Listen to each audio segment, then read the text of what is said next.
ऐसे ऐसे लोग, ऐसे ऐसे ठग डाकू लुटेरे थे जिनकी ज़िंदगी लूट खसूट, मारने कूटने में, लोगों को दुख और कष्ट देने में सारी ज़िंदगी बिता दी।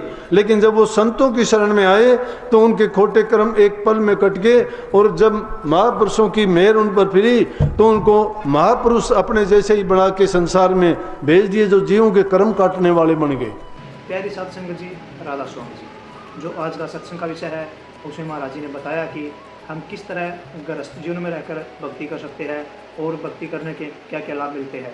और साथ ही महाराज जी ने ये भी बताया कि हमारा अपने जीवन के प्रति क्या उद्देश्य है और हम प्रभु भक्ति में किस तरह अपने मन को लगा सकते हैं। तो कृपया आप सत्संग को पूरा सुनिए और पुण्य के भागीदार बनिए। राधा अजामिल के 1 मिनट में दूर हो गए। अपने लड़के का नारायण नाम रखने से किसने कह दिया? महापुरुषों ने कहा कि तुम अपने लड़के का नारायण नाम रख ले, अगर भक्ति नहीं कर सकता तो कोई बात नहीं। संतों ने उसको दूसरी तरह से उस रास्ते पर लगा दिया।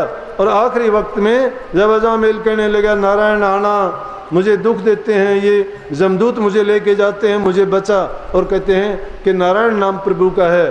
प्रभु खुद आए और अजामिल को बचा के लेके गए। पहले बुरा कमाई किसने किया? कितने जिनके नाम लोगे, ऐसे ऐसे लोग, ऐसे ऐसे ठग डाकू लुटेरे थे जिनकी ज़िंदगी लूट खसूट, मारने कूटने में, लोगों को दुख और कष्ट देने में सारी ज़िंदगी बिता दी। लेकिन जब वो संतों की शरण में आए तो उनके खोटे कर्म एक पल में कट गए, और जब महापुरुषों की मेहर उन पर फिरी तो उनको महापुरुष अपने जैसे ही बना के संसार में भेज दिए, जो जीवों के कर्म काटने वाले बन गए। तो ये चीज़ कभी भी नहीं सोचनी चाहिए कि ऐसे लोग क्यों आते ही ऐसे लोग हैं जो पाक साफ है, उनको आने की ज़रूरत भी नहीं है। क्योंकि संतों के पास जब जाओगे तो संत जीव को क्या कहते हैं कि पहले अगर भक्ति करना चाहते हो और भक्ति की रीत सीखना चाहते हो और इस लाइन में कामयाबी प्राप्त करना चाहते हो तो पहली चीज़ है अपने आप को संवारो। जिस इंसान का खुद का चरित्र अच्छा नहीं है, उसका व्यवहार अच्छा नहीं है, उसमें बुराइयां भरी पड़ी हैं, जब तक उन बुराइयों से निजात नहीं पाता है, पाप कर्म करता है, उनको त्यागता नहीं है, जो उनको सांसारिक बुराइयां हैं वो लगी हुई हैं, चाहे वो नशे की है, विषय की है, विकार की है, या और किसी मांस मिट्टी खाने की है, संतों के पास गए और संतों ने प्रण करवाया कि इन चीज़ों का त्याग करो, वो शरीर से और मन से दोनों से पवित्र हो जाएंगे। जो इंसान अन्न अच्छा खाएगा, खान पान जिसका शुद्ध पवित्र होगा, उसमें शुद्ध विचार अपने आप आएंगे। जब शुद्ध विचार आएंगे तो वो अच्छे रास्ते पर, सच्चाई के रास्ते पर भी चलना चाहेगा, और सच्चाई के रास्ते पर चलने से ही प्रभु की प्राप्ति होगी। ये भक्ति का मार्ग यही है। घर में रहेगा उसको सेवा का पाठ पढ़ाया जाएगा। बुजुर्ग की, माँ बाप की सेवा सबसे पहली सेवा है।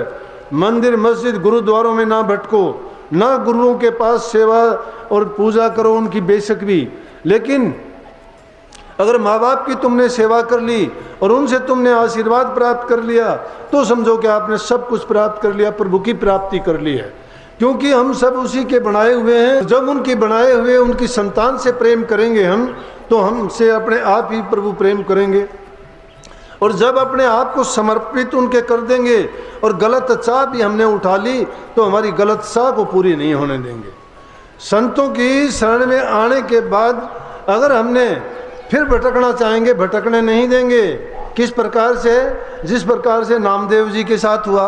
नामदेव जी जाति के चिंबी थे और नामदेव जी एक बार द्वारका के कहने लगे द्वारिका के मैं दर्शन करने जाऊंगा, और द्वारका के लिए चल दिए। वो चलते जाते हैं, रास्ते में चलते चलते थक गए तो सोचते हैं कि वो तो दूर पड़ता है द्वारका, अगर प्रभु मेरे लिए एक घोड़ी भेज देते तो कितना अच्छा होता, मैं उस पर चढ़ के चला जाता, वापस घर में आता तो अपने कपड़े उस पर लेके जाता कहीं भी, तो मुझे सिर पर भार नहीं उठाना पड़ता, चढ़ने के लिए घोड़ी मिल जाती। ये विचार उसके थे चलते चलते, क्योंकि उसने ऐसी कामना उठाई कि आज अगर एक कामना पैदा हुई है वो पूरी हो जाएगी, कल को दूसरी उठेगी, परसों को तीसरी उठेगी, अगले दिन दूसरी उठेगी। किस प्रकार से? उनका कभी अंत होता नहीं है। वो तो एक के पीछे एक लगी आती है, एक सुख मिलेगा, दूसरे की चाह, दूसरी पूरी होगी, तीसरी चाह तो ऐसी है जैसी समझो कि समुद्र में लहरें उठ रही हैं, उठती हैं किनारे पे जाती हैं, फिर देखोगे तो वैसी लहरें फिर आती हैं, रुकती नहीं वो कभी भी। इसी प्रकार से हमारे मन रूपी सागर में भी ये कामना रूपी लहरें इसी प्रकार से उठती रहती हैं, लेकिन उनका अंत नहीं होता। समुद्र वाली का अंत किनारे पे हो जाता है। इंसान के दिल के समुद्र का कोई किनारा नहीं है। उसको जितनी लालसा बढ़ जाती है उससे भी अधिक बढ़ती चली जाती है, रुकती ही नहीं है। नामदेव जी ने ऐसी कल्पना की, भगत आदमी था, प्रभु की भक्ति करता था, दिल में प्रेम था, सच्चाई के साथ अपना जीवन बिताता था। उसने कामना की, प्रभु ने सोचा कि भगत के दिल में तो गलत कामना उठी है, आज इसकी ये पूरी होगी तो कल को कुछ और करेगा, परसों को कुछ और करेगा। और संत महात्मा हमेशा अपने मन की निरख परख करते हैं। जब भी एकांत में बैठते हैं सोचते रहते हैं, जब भी दूसरों की हालात देखते हैं तो अपने आप पर लागू करके देखते हैं कि जो दूसरे के साथ बीतता है वो अगर मेरे साथ बीतता तो क्या होता। इसी प्रकार से जब ये विचार करता जा ही रहा था कि इतनी देर में सामने से एक पठान आ गया, और पठान ने जब उसको देखा तो पठान की घोड़ी ने बच्चा दे दिया। वहाँ पे बच्चा दे दिया तो कहने लगा, ओए बात सुन। पठानों का राज था, भगत लोग गरीब होते हैं, कोई भी उनको कुछ भी कह दे, गंदा कह दे, मंदा कह दे, बुरा कह दे, स्वीकार करते हैं। उनको पता है कि किसी को बुरा भला करने में फ़ायदा नहीं है। अगर बढ़ाओगे, एक कहोगे, दो कहेगा, दो की चार होंगी, चार से झगड़ा होगा। तो संत कहते हैं इससे अच्छा है कि मुझे एक कह लेगा तो उसी में ख़त्म हो जाएगी बात। कबीर साहब तो यहाँ तक कहते हैं कि आवत गारी एक है, उल्टत होए अनेक कहे कबीर, ना उल्टिए वो एक ही एक। कि अगर तुम्हें कोई गाली देता है तो एक ही गाली है, तुम अगर उलट के दोगे तो दो बन जाएगी, दो की चार होगी, चार की आठ होगी, सिलसिला चल जाएगा आगे। तो कहते हैं कि अगर ना उल्टोगे वह एक की एक पड़ी रहेगी, उससे ज़्यादा होगी नहीं। तो प्रभु ने सोचा कि इसकी तो इच्छाओं का अंत यहीं कर देना चाहिए। पठान के रूप में घोड़ी लेके आ गए और घोड़ी ने बच्चा दे दिया और उसको बुलाया कि यहाँ तू कौन है। उन्हें कहा जी मैं नामदेव छिपी हूँ। बोला कि बच्चे को उठा, अपनी पीठ पे ले बच्चे को, जिससे चला नहीं जाता, चल आगे आगे। अब आगे आगे उसको कर रखा, पीछे घोड़ी पर सवार होके पठान चलता है। नामदेव सोचता है, प्रभु को कोसता है कि देखो प्रभु, मैं तो कोई गलत भी नहीं किया, भक्ति आपकी करता हूँ, सारे मैंने अच्छे काम किए हैं। मैंने तो कामना और कल्पना की थी घोड़ी मुझे मिलनी चाहिए चढ़ने के लिए, आपने तो उल्टी मेरे ऊपर चढ़ा दी। ये तो मैंने कामना ही नहीं की थी, ये आपने क्या किया? क्या मेरी भक्ति का यही फल मिला, मेरी सोच का यही फल मिला? वो जैसे आपकी मर्जी, आप चलो, जो आपकी इच्छा है, ये भी आपने अच्छा ही किया। और मुड़ मुड़ के देखते जाते हैं उस पठान की तरफ। तो पठान की तरफ ख्याल भी आता है बीच बीच में कि भाई ये पठान है तो यहाँ कहाँ जा रहा है। देख के और कहने लगा, क्यों जी पठान साहब कहाँ जाओगे आप, बच्चे को कहाँ लेके चलो? बोले द्वारका। और यूं देखते ही सोचा कि ये द्वारका और पठान का क्या मतलब, कोई हिंदू होता तो द्वारका जाएगा।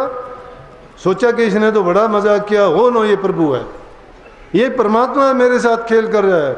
उल्टा मुड़ के देखा, देखते हैं तो प्रभु रूप में पठान जो था बदल गए और हंसने लगे। कहने लगे ये छड़ मेरे ही साथ करते हो, कभी कुत्ता बन के रोटी लेके भाग जाते हो, कभी मेरी छान को जला देते हो, कभी अगले दिन उसको बनाने आते हो, और आज ये नया खेल कर दिया कि घोड़ी का बच्चा मेरी पीठ पर लाद दिया। वो बच्चे को नीचे उतार के कहने लगे कि पठान का और द्वारका में क्या काम। दर्शन दिए प्रभु ने उनको और आशीर्वाद दिया। तो इस प्रकार से अपने भक्तों को अगर कोई गलत कामना कर भी बैठता है तो सतगुरु और प्रभु उनको करने नहीं देता है। उनको किसी न किसी रूप में उनको अभिमान को तोड़ने के लिए वो उनके लिए ऐसा कोई चीज़ पैदा कर देते हैं कि जिसके कारण से उसकी कामनाओं का अंत वहीं पे हो जाता है। लेकिन जिसका जीवन अच्छा नहीं है, जो हेरा फेरियों में, 420 में, ठगा बग्गी में, इधर उधर का जिसका खान पान, जिनके लूट खसूट की कमाई है, उनका परिवार भी बर्बाद हो जाता है, संतान बर्बाद हो जाती है, वो खुद भी बर्बाद हो जाते हैं। क्योंकि आदमी की शुद्ध और शुद्ध कमाई ही इंसान के शुद्ध विचार बनने देती है। जब अन्न हमने शुद्ध नहीं खाया तो हमारे विचार शुद्ध कहाँ से होंगे? विचार शुद्ध नहीं होंगे तो सच्चाई के रास्ते पर कैसे चल सकेंगे? हमारे शास्त्रों में लिखा गया है कि 5 कोष है इंसान के शरीर के अंदर। ये कोष क्यों है कि जैसा आप खाओगे अन्न वैसा आपका मन हो जाएगा।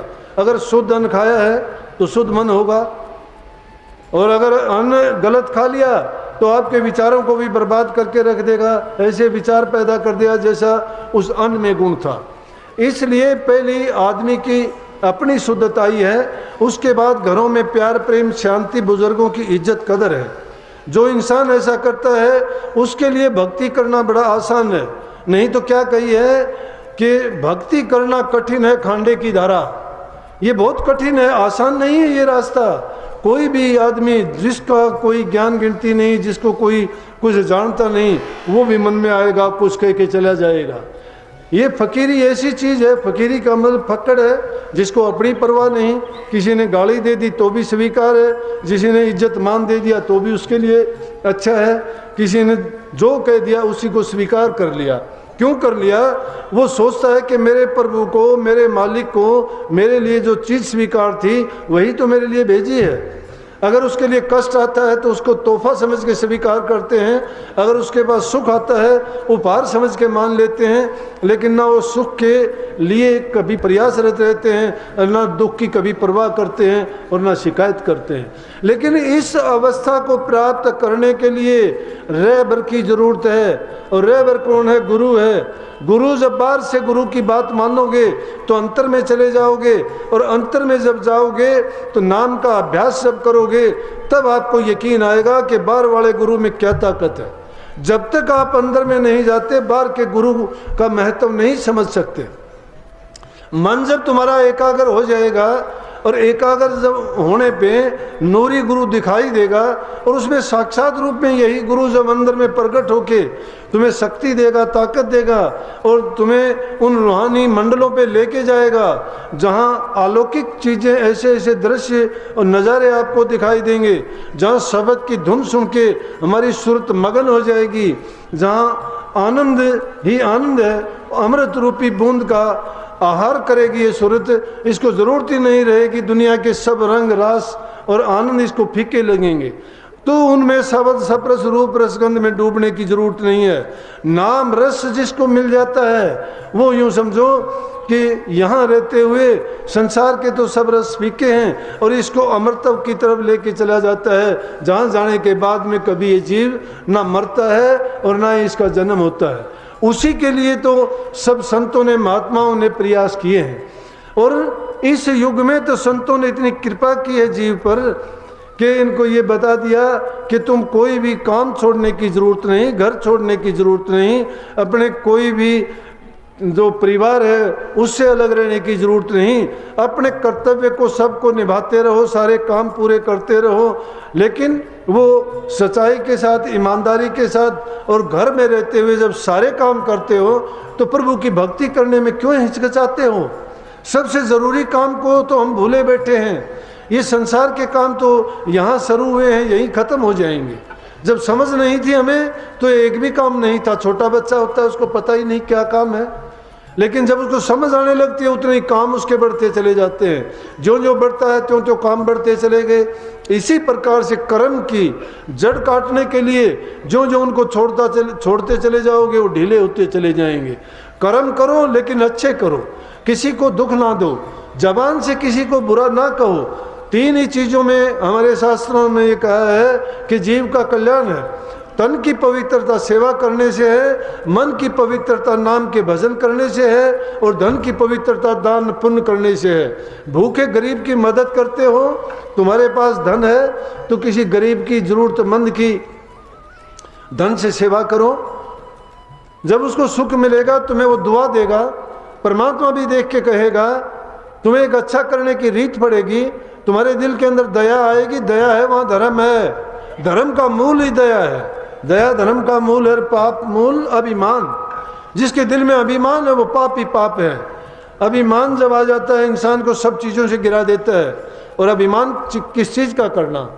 अभिमान करो तो किस चीज़ का करो? इस चीज़ का करो कि हमें मनुष्य का चोला मिला। लेकिन उसका भी अभिमान जब करो कि अच्छे रास्ते पे चलते हो। अगर अच्छे काम ही नहीं करते तो इंसान का चोला तो हमने बर्बाद कर दिया। कर्म पशु के करेंगे, चोला इंसान का होगा तो क्या है? इंसान रूप में हम पशु हैं, राक्षस हैं। जो बुरे कर्म करते हैं, हम में ज्ञान कहाँ है, समझ कहाँ है, विवेक कहाँ है? जब ज्ञान समझ विवेक इंसान को दी गई है, फिर उसका प्रयोग कहाँ करता है? ये उन्हीं चीज़ों में जिनमें दूसरे जीव जंतु पशु पक्षी अपना जीवन बिताते हैं। वो भी तो ये सभी कर्म करते हैं जो हम करते हैं। उससे अलग हम क्या करते हैं? उनको ज़रूरत भी नहीं है, बल्कि इंसान जो काम करता है उनको तो जो कुदरत ने बख्शा उसी में अपना आनंद लेते हैं और अपना जीवन पूरा करते हैं। लेकिन इंसान तो उनसे भी अलग अलग चीज़ बना के, उल्टी सीधी चीज़ें सोच के ज़्यादा से ज़्यादा पाप कर्मों में फंस जाता है। परंतु संत सतगुरु मिलता है, सत्संग मिलता है इस जीव को, तो रास्ते से भटकने नहीं देता है। जब जब सत्संगों में इस जीव को ये बातें सुनने के लिए मिलती हैं, तो ये उसके कर्म को सुधारने के लिए और बनाने के लिए मिलते हैं। नहीं तो ये संसार में भटक जाता है जीव।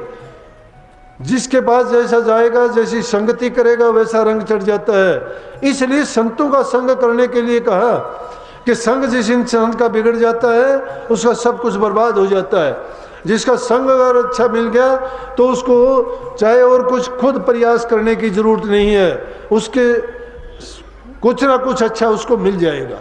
जिस प्रकार से इत्र बेचने वाले को अपने हाथों पे, अपने शरीर पर इत्र लगाने की जरूरत नहीं होती, उसको तो देने में और तोलने में ही उसको इतना इत्र मिल जाता है कि उसके अंदर खुशबू ही खुशबू हो जाती है। चंदन के बाग में रहने वाले दूसरे पेड़ जो होते हैं, उनमें चंदन की खुशबू अपने आप ही हो जाती है, उनमें भी खुशबू चंदन जैसी आने लग जाती है संग करने से।